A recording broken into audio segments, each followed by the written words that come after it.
بسم اللہ الرحمن الرحیم۔ السلام علیکم۔ شکار کرنے اور شکار کھیلنے میں فرق۔ سوال: امیر لوگ آج کل جس طرح شکار کھیلتے ہیں اسے دیکھ کر دل بے قرار ہوتا ہے۔ سابق زمانے میں تو شاید لوگ قوت لا یموت کے لیے شکار کو ذریعہ بناتے ہوں گے، مگر آج کل تو یہ ایک تفریح اور تماشا ہے۔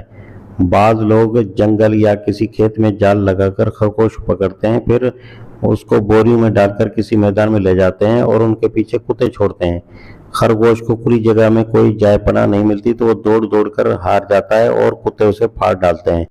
اس پر خوب تفریح کی جاتی ہے۔ یہ بھی دریافت طلب ہے کہ بندوق سے شکار کرنا کیسا ہے۔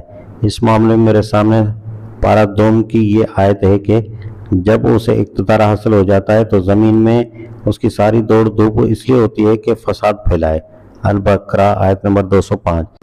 کتب فقہ میں یہ مسئلہ جو درج ہے کہ تکبیر پڑھ کر شکار پر کتا چھوڑا جائے یا بندوق چلائی جائے تو شکار اگر زخمی ہو کر بغیر ذبح کیے مر جائے تو بھی وہ حلال ہے۔ اس کے بارے میں آپ کی رائے کیا ہے؟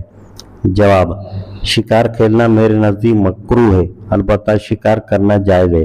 شکار کرنے اور کھیلنے میں فرق یہ ہے کہ جو شکار کھانے کے لیے کیا جائے، خواہ باضرورت ہو یا بلا ضرورت، وہ جائز ہے، اور جو شکار محض تفریحاً کیا جائے اور جس میں خواہ جانوروں کی جانیں ہلاک کی جائیں وہ اگر ناجائز نہیں تو مکروہ ضرور ہے۔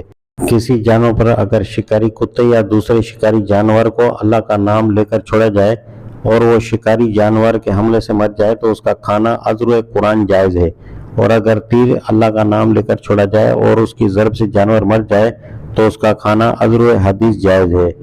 پہلی چیز کی دلیل سورہ مائدہ کے پہلے رکوع میں موجود ہے، اور دوسری چیز کی دلیل کے لیے حدیث کی کسی کتاب میں کتاب الصید نکال کر دیکھ لیجئے۔